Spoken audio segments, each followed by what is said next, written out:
This is the single most important app I use in my writing business, and it has just had a major update that I've been waiting for. OmniFocus 4 for the Mac, the iPhone and the iPad. It's a to-do app. If you ask some people, they call it a task manager. And if you ask me, it's a life support app.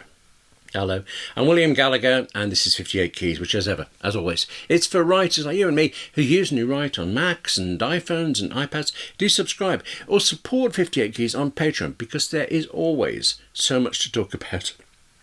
And this time, it's all going to be good. Actually, in a minute, it's going to be a rave. Okay, I'll tell you now. But first, and urgently, let's go the other way. There are reasons why you shouldn't buy OmniFocus. There are reasons why it may not be right for you. Let's, you and I, work that out between us, get it out of the way. If you don't happen to have a lot, what is a lot? If you don't happen to have a couple of hundred tasks on your plate every week, every month, well, OmniFocus, yeah, overkill. So is Things 3, which is a key rival. I think Things has hands down the best name of any to-do app, and it's superb, it's very powerful, it looks great. It's not as powerful as OmniFocus, and I truly don't know why the makers don't just push it a bit further, but they don't. Then there's also Todoist, which is, well, it's, I think, at the top of the list of powerful to-do apps. It's up there. When you use the paid version, it's kind of somewhere in the middle. When you use the free one, do you know, I was going to go off. There are literally thousands of to-do apps, but those three are the top: OmniFocus, Things, and Todoist. And there's also actually another one, kind of an outlier, called Reminders, and you've already got that because Apple makes it. It's very good too. Reminders is actually startlingly good, and the odds are that it's startlingly good enough for you. But when it isn't, cue the rave. You know how something comes out, an app, a film, whatever, and everyone's instantly doing reviews. It's like when news reporters fly to a scene and they're expected to get off the airplane and turn to camera and report immediately. Not here. I've been using OmniFocus 4.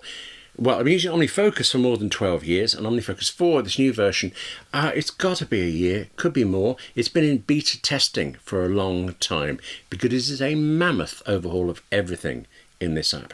So, not only do I have 12 months daily use of this app already, but I have such intense use of it that it's actually been hard to remember what's new in version 4. All right, since it's you, I will admit this. I had to ask the developer, the Omni Group, to please remind me, what had I been so excited about when I joined the beta test for this update back whenever it was? They were very patient. That's the thing, actually, though, with reviewing an update, okay? If you know the app already, well, all you want to know is what's new and whether it seems to be useful. And if you don't know the app at all, well, it's pointless telling you that this bit or that bit is improved if you've never heard of them in the first place. So let's try to work this both ways. Let's try to have it both ways. Here are, I'd like to say 5 things, but I already know I'm going to blur the lines a bit. They're going to be more than 5. Work with me on this. Let's pretend I'm going to show you just 5 new things in OmniFocus 4 that make it, I think, particularly excellent for an update. And at the same time, I'm going to try to enthuse at you, well, try stopping me, enthusing at you about why what these bits do is so good, is so important. So, can I just proceed the 5 specific things with 2 others that are kind of more broad topics about OmniFocus than specific features, but in their way they are key to why you should buy OmniFocus 4, and actually why I wouldn't go back to OmniFocus 3 as much as I adored it. The first of the 2 broad ones, it's one that you will see. The second's a bit more invisible, important but invisible, and it's to do with what happens, what gets shown to you when you open OmniFocus. You get to see your tasks now, the things that you have to do, which sounds a bit obvious. Really, a task manager showing you your tasks. But because OmniFocus is about managing your tasks, right, it lets you do things like divide things into projects and sets of projects. So it used to be that you'd open up the app, and then the first thing you had to do was choose the right bit to look at to then see your tasks. And now you open it, there you are. All of the benefits of these projects and folders, and I think called perspectives, which once you've used it will, well, change your perspective on to-do apps, they're all still there. But you don't have to use them until you want to. OmniFocus 4, overall, I think it's intended to be much easier for new users while not being a pixel less capable for people who've been using it over the last decade or more. I can't tell you how successful this is. I think it's good, but I know the app so well. I use it so much. But I'll tell you what, I can tell you this. The reason I couldn't remember what was new was as soon as I started the beta test, everything in OmniFocus 4 just felt right. It was just like, that's the way it should be. And I do, actually, I've noticed this because I reviewed it a couple of times over the years. It is easier to get into than it used to be. The second broad point, actually, it's also to do with making things easier, but this time both for new and for long-term users like me. It makes it easier to get to things you need. It makes things faster. And I'm saying this is less visible because really it's to do with how the whole of OmniFocus has been revised, revamped, and at least the majority of places rewritten. Changing an app that's something like 15 years old, I'm not sure now, and replacing it with the very latest technology. All of that is done in the background. All of that is why the beta test was so long. None of it is anything you need to think about. You can just pick it up and use the new one. But what you get because of it, what you get is you use the new one, is the best of the Mac version of OmniFocus plus the best of the iPhone and the iPad 1 now across all of these devices and across the OmniFocus Apple Watch app. That used to be so limited that I think I must have looked at it once and just forgot, well, more than forgot about it, I kind of blocked it from my mind. Because in that year or more's beta test, I never thought to open the Apple Watch app. And even now that it's out properly, I'm only beginning to play with it. But I can already see that it's a much more functional app, I think, on the watch than it used to be. And I can see so clearly that the Mac, the iPhone and the iPad versions, the apps on each, they look and feel the same. So much so that I kind of forget they ever didn't. So the use of new technology, Apple's Swift UI to be specific, has helped the different versions of OmniFocus work.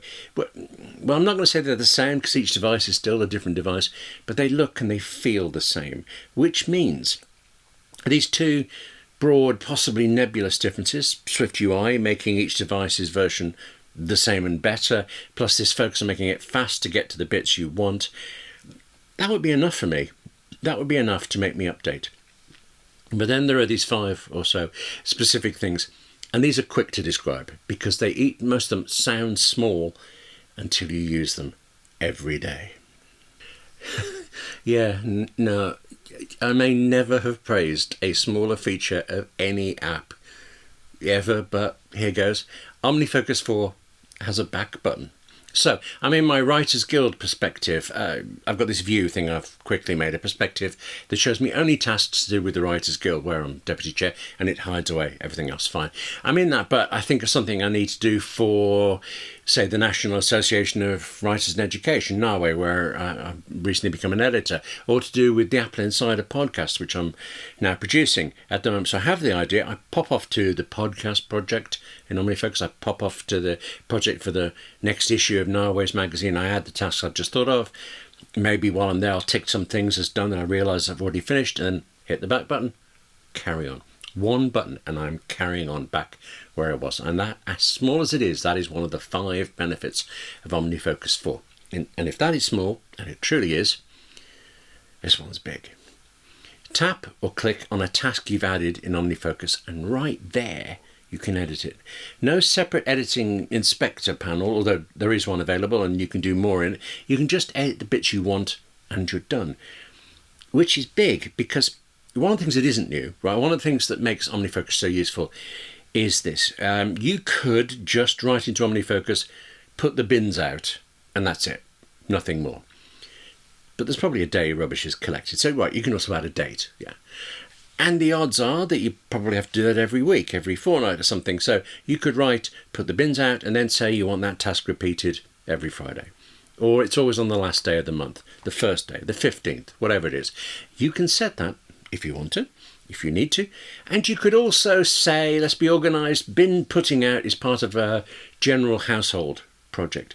You don't have to. But if you do, later you can put other things in that same project, so you've one place to go to look for all your household chores. And also, because they're in one place, tucked away in a folder, the list of chores doesn't fill up your screen when what you want to do is check over your financial tasks. All right, speaking of that though, take a task like record the month's expenses. You can't do that until the end of the month. And most to-do apps would still show that in your face every day until it was done, and then every single day next month and the month after, forever.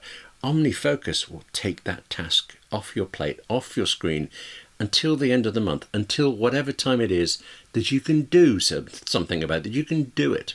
The task is still there. You can still go to it, you can still look for it, you can still do it somehow, but it isn't another task to scroll by as you look and see what can I get accomplished today.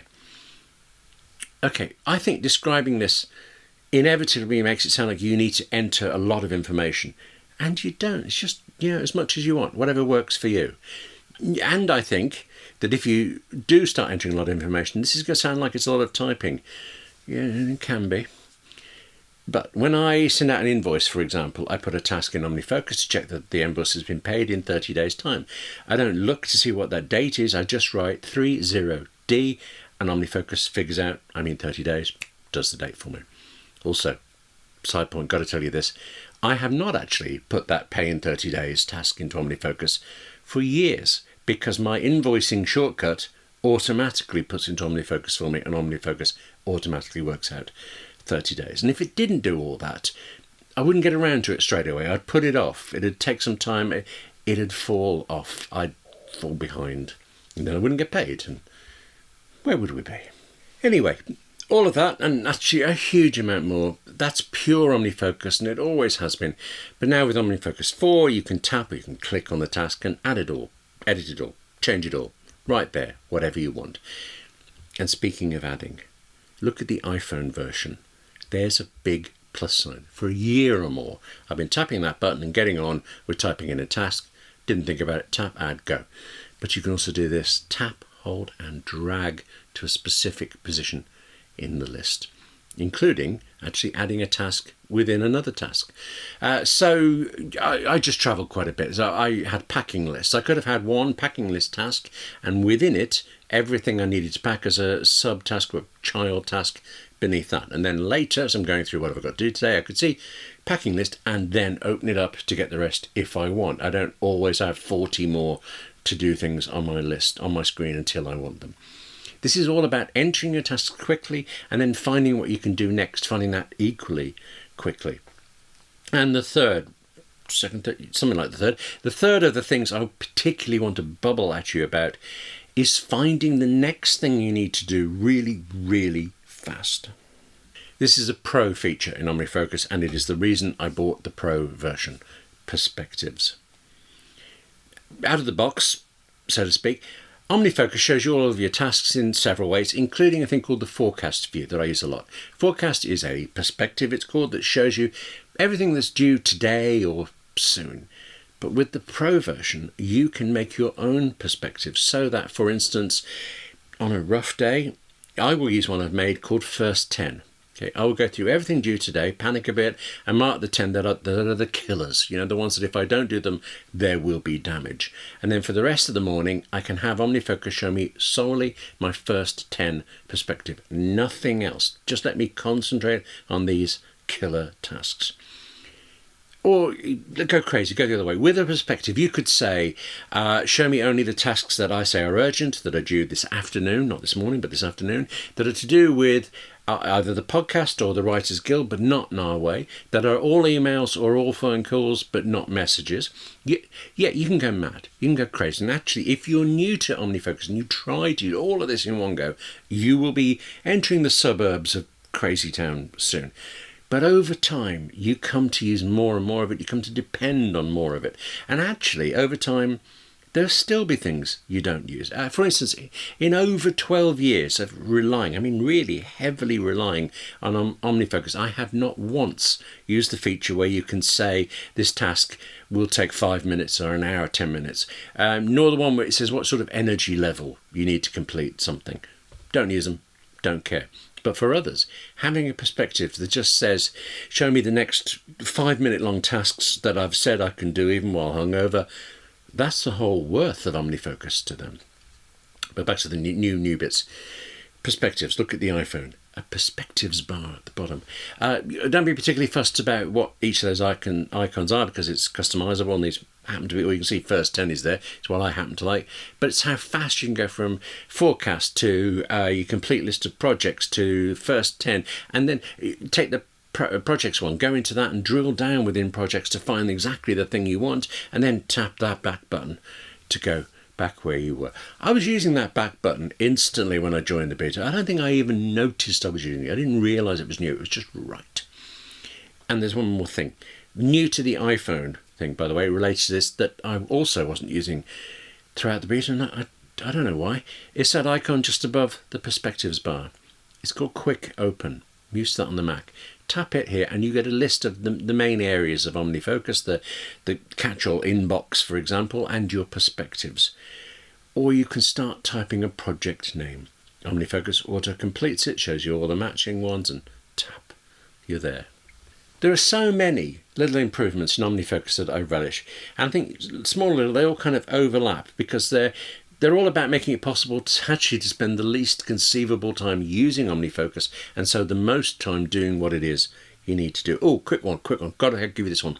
The forecast view, it shows you your calendar appointments for the day. You still can't do anything with them. You can't edit the events. You can't even just delete them. They're just shown there, taken from your calendar and popped into your forecast for today. But they used to be all at the top, and now, since tasks automatically have a time attached to them, or you can specify a time, the new forecast view shows those calendar events in line. So you can see right away that the morning is clear, but the afternoon is busy with meetings. That does work best if you care about the time each of your tasks are done, and almost always I don't. Most of my deadlines are to the day, not to the minute, although there are exceptions. So I don't tend to bother entering times, but OmniFocus, it would default to a particular time if you don't enter one, and you can change it if you're fussed. And now, a new feature that I waited for so long. You can drag tasks up and down your list regardless of any time you might have put against them. So by default it's in chronological order. I've said this is at 5 p.m, this is at 10, whatever. But now you can drag them back and forth. You can drag them to the order that you want to do them. So I can look at my first 10 list, for example, and I think, well, actually, those two. So just drag them up to the top and then work down the list. It's funny, I know when you use paper to do things, it's nothing like putting a line through something. It's very satisfying. But tick, tick, tick, and seeing that list, the first 10 lists, shrink, shrink, shrink, it's great. I believe that I have now said the word OmniFocus 38 times, so typical day for me. And at no point have I actually said why the name has focus in it. Long available on the Mac, now available on OmniFocus 4 for the iPhone and the iPad, there is focus. I've got my perspective on screen. I've sorted this, I've checked that. I need to concentrate more. Tap the focus button on the Mac or the ellipses on an iPhone or iPad version and then focus, and done. It's as if you have no other tasks at all in the world except the things you're focusing on. I tend to use those perspective views more, but this is another way of shutting out everything you don't need to see and only showing what you do need to do. OmniFocus is a to-do app, but actually I think of it as a can-do app. What can I do now? So what's the next thing the podcast project needs? What's the next thing a 58 Keys video needs? As well as anything urgently needed today, is there anything else I can slip in? I'm going to be on the phone all day today. Can I have OmniFocus show me all the possible calls I've said I need to make, I want to make, or emails, or whatever it is? Okay, promise you, this is the last one, right? If we don't stop here, I will bend your ear all day. You can also see tasks that are due nearby. Tap on the nearby button and there's a map of wherever you are and a pin showing where you can do things. Tasks can have locations. I can only do this task at home. I can only do it at work. I need to get this at a grocery store or at a bank or a theatre. Nearby will show you all the grocery stores, the banks, the theatres, your office, whatever, and all of the tasks that you can do there. I do not know why I find that so ridiculously excellent, but I really do. It's just great, so satisfying. I'm often waiting somewhere and there's, I can do all of these. So OmniFocus in general, and now especially OmniFocus 4, they let you jot down any stray thought or any fully formed plan, anything in between, so that you can get them out of your head, forget them for now, and concentrate on what you're doing. then this app, in its different versions across the different devices, it lets you find those tasks again when you want to, or when it reminds you about them at the time you need them, at the right time.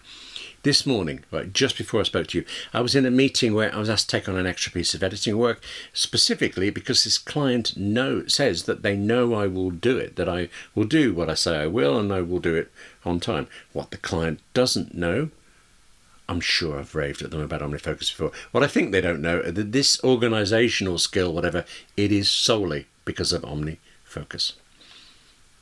Have you heard enough praise yet? Let me undo that with the price. Just a bit. OmniFocus comes in a standard or a pro version, and you can buy either of them outright, which gets you now, this is a new thing, gets you all in one go, OmniFocus for the Mac, for the iPhone, the iPad, and the Apple Watch.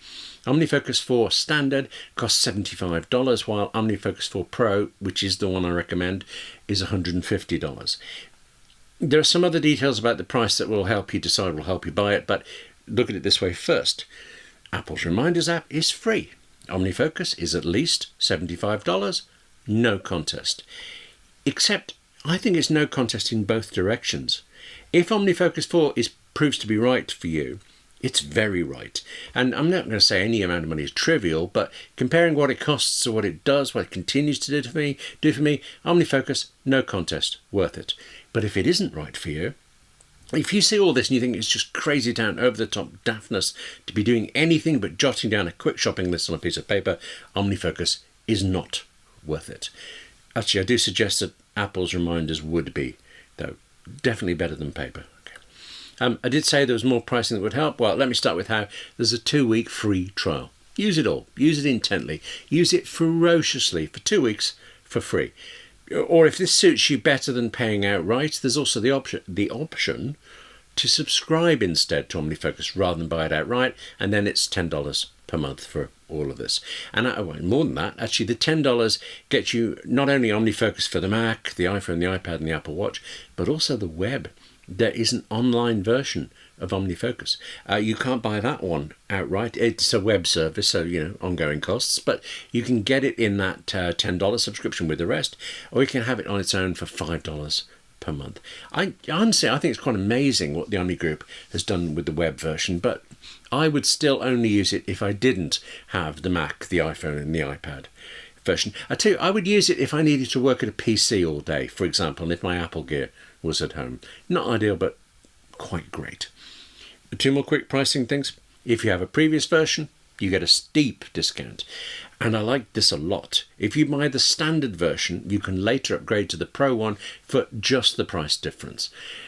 OmniFocus, by the way, it's available in the iOS and the Mac app stores, but don't go there. Go instead, buy it directly from the Omni Group website. Link in the description, because over time they offer better upgrade and bundle deals and things. Apparently it's now 57 times I've said OmniFocus.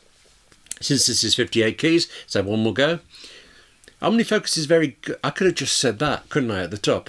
Hello, I'm William Gallagher. OmniFocus 59 is very good. Yeah. Okay, I'll shut up now about it.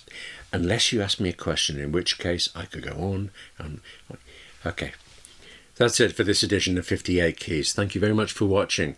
Now, take care of yourself. Write more. Be a little bit more organised. Maybe with OmniFocus. And I'll see you soon.